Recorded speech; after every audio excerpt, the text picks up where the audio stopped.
Okay, good afternoon everyone. Welcome to private conference for two goods and one infrastructure project. As we start with this procurement activity, let's all stand for the prayer to be led by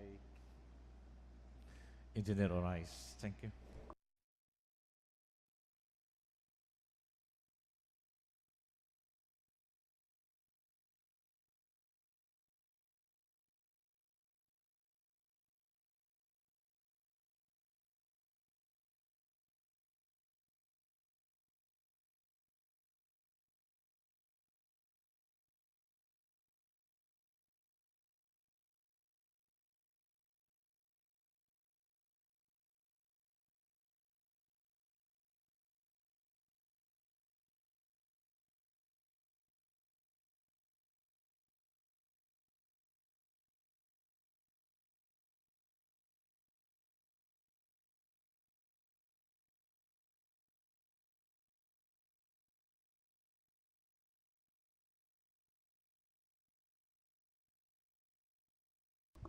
Sorry, may I clarify only one good and one infrastructure project. So a total of two we are going to discuss as far as the eligibility requirements with our prospective bidders, suppliers is concerned regarding these two items that we are going to open by April 25, 2024. So to formally begin with today's activity, let us hear from the BOC Secretariat for our attendance. Thank you. Good afternoon, everyone. Present for today's pre-bid conference are the following BOC members: Gideon C. Sacro, Present. Dennis E. Orais, Jose Roberto K. Rich, Claudine Jean M. Arnaiz, Ronaldo Vicky Nazo, and Maida B. Labolabo.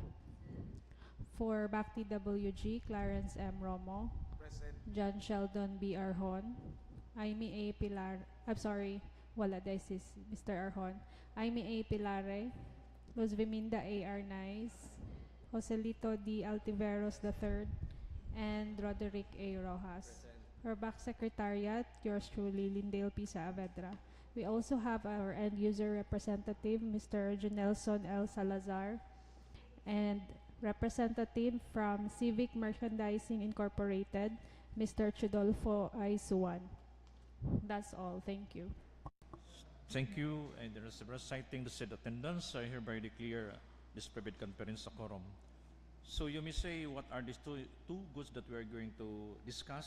So we have here 24GIL 0038, purchase of construction and heavy equipment of one hydraulic breaker, etc. for use in the Office of the Equipment Services Unit, maintenance section, with an approved budget contract of 1,903,000 pesos only, to be delivered within 30 calendar days.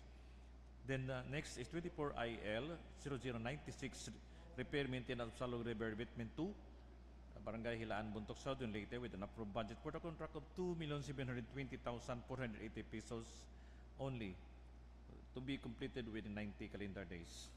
So this private conference is aimed to discuss and clarify, among other things, the requirements of the prospective bidder supplier, including the technical and financial components of the project to be bid, as well as the means of failure, ways of failure. I said failure of the prospective bidder supplier as far as during the opening of the bids. So to discuss to us regarding the said requirements, maybe I give the chair to the technical working group. So the chair is yours. You may begin. Thank you. Good afternoon, everyone. We are here to discuss the eligibility requirements for the procurement of goods and infrastructure project. For the purposes of determining the eligibility of bidders using the criteria stated in Section 23.4 of this IRR, only the following documents shall be required by the BOC using the forms prescribed in the bidding documents. For Class A documents, legal documents comprises of the following: registration certificate from SEC or DTI or Department of Trade and Industry for sole proprietorship. Then a mayor's or business permit issued by the city or municipality where the principal place of business of the prospective bidder is located. Then the tax clearance per EO 398 series of 2005 as finally reviewed and approved by the Bureau of Internal Revenue.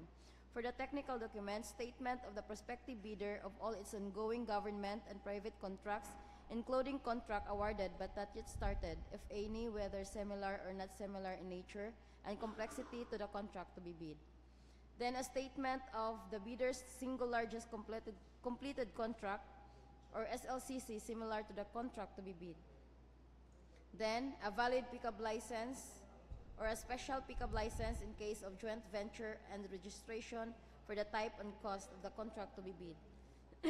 For the financial documents, the prospective bidders' audited financial statements showing, among others, the prospective bidders' total and current assets and liabilities stamped received by the BIR or its duly accredited and authorized institutions for the preceding calendar year, which should not be earlier than 2 years from the date of bid submission.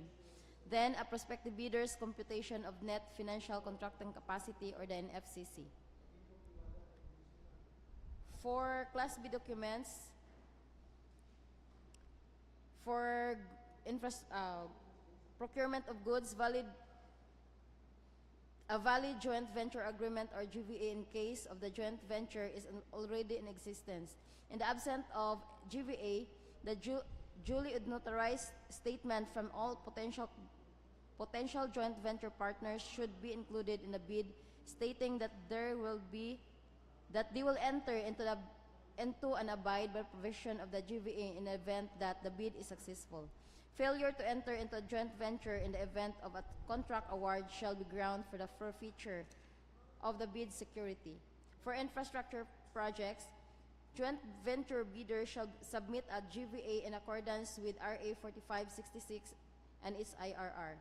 Each partner of the joint venture shall submit their respective PhilJIP certificate or registration in accordance with Section 8.5.2 of this IRR. The submission of technical and financial eligibility documents by any of the joint venture partners constitutes compliance, provided that the partner responsible to submit the NFCC shall likewise submit the statement of all its ongoing contract unaudited financial statements. Then for the eligibility criteria for the procurement of goods,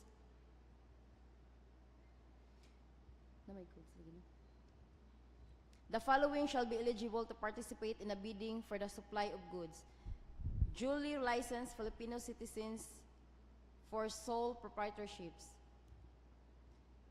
Then a partnership duly organized under the laws of the Philippines and of which at least 60% of the interest belongs to the citizens of the Philippines.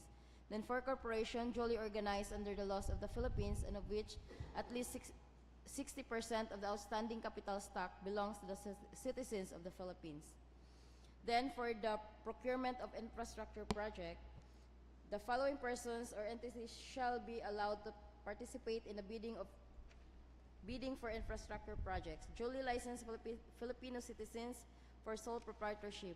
Then partnership duly organized under the laws of the Philippines and of which at least 75% of the interest belongs to the citizens of the Philippines, and for corporation duly organized under the laws of the Philippines and of which at least 75% of the outstanding capital stock belongs to the citizens of the Philippines. Then for cooperatives duly organized under the laws of the Philippines.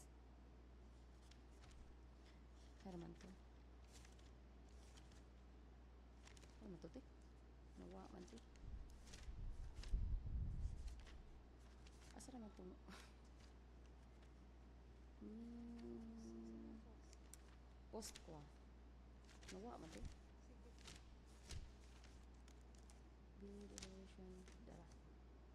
Then, for the objective and process of post-qualification, the lowest within 5 calendar days from the receipt of the bidder of the notice from the BAC that the bidder has the lowest calculated bid or the highest rated bid, the bidder shall submit to the BAC and its latest income and business tax return and other appropriate licenses and permits required by the law and stated in the bidding documents. Failure to submit any of the post-qualification requirements on time or a finding against the veracity thereof shall disqualify the bidder for award. provided that in the event that a finding against the veracity of any of the documents submitted is made, it shall cause the forfeiture of the bid security in accordance with Section 69 of its IRR. Then the objective of the post-qualification is to verify, validate, and ascertain all statements made and documents submitted by the bidder with the lowest calculated bid or the highest rated bid using non-discretionary criteria as stated in bidding documents. These criteria shall consider but shall not be limited to the following: for the legal requirements to verify, validate, and ascertain licenses, certificates, permits, and agreements submitted by the bidder, and the fact that it is not included any blacklist as provided in Section 25.3 of this IRR. For this purpose, the GPPB shall maintain a consolidated file of all blacklisted suppliers and contractors. For technical requirements to determine compliance of the goods and infrastructure projects offered with the requirements specified in the bidding documents, including where applicable. Verification and validation of the bidder's statement, competence, and experience, and the competence and experience of the bidder's key personnel to be assigned to the project for the procurement of infrastructure and infrastructure projects. Then verification and availability of commitment and or inspection and testing for the required capacities and operating conditions of equipment units to be owned, leased, and or under purchase by the bidder for the use in a contract under bidding, as well as checking the performance of the bidder in its ongoing government and private contracts. If any of these ongoing contracts shows negative slippage of at least 15% in any one project or negative slippage of at least 10% in each of 2 or more contracts. Failure of the contractor to commence repair works on ongoing contracts within 7 calendar days and to complete them within 30 calendar days after receipt of the procuring entity's notice of defects and deficiencies. Then failure of the contractor to commence repair works on contracts with pending certificates of acceptance within 30 calendar days and complete them within 90 calendar days after receipt of the procuring entity's notice of defects and failures, or a substandard quality of work as per contract plans and specifications, or unsatisfactory performance of the contractor's obligations as per contract term and conditions at the time of inspection. If the BAC verifies any of these deficiencies to be due to the contractor's fault or negligence, the agency shall disqualify the contractor from the award from the procurement of infrastructure projects. For the financial requirements to verify, validate, and ascertain the bid price proposal of the bidder, and whenever applicable, the required committed line of credit and amount specified in over the period stipulated in the bidding documents, or the bidder's NFCC to ensure that the bidder can sustain the operating cash flow of the transaction. That's all, Mr. Chair. Thank you, Engineer Plaris. So, if there are questions, concerns, issues relative to this private conference, so we will hear from our sir.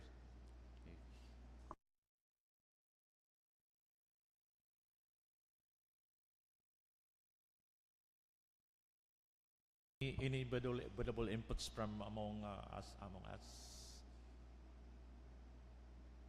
Or I will request the BAC Secretariat for our schedules for the week regarding the procurement activities.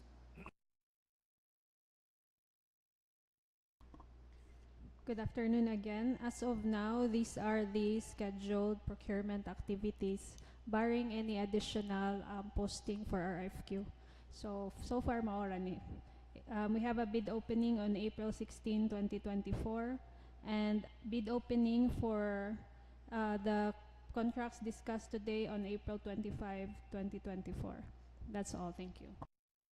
Thank you, Engineer Sabidra. So any more concerns? I think Engineer Rojas has something to say. No more, Mr. Chair. Okay, there being none, may I hear from any one of you a motion for the adjournment of this conference?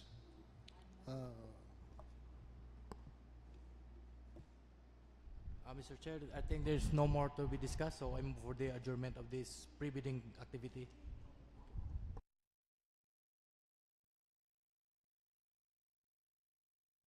Since there are no more issues, questions, and concerns relative to today's private conference, this has been moved for adjournment as duly seconded. And this meeting is hereby adjourned. Good luck. See you. Thank you. See you. Thank you, everyone.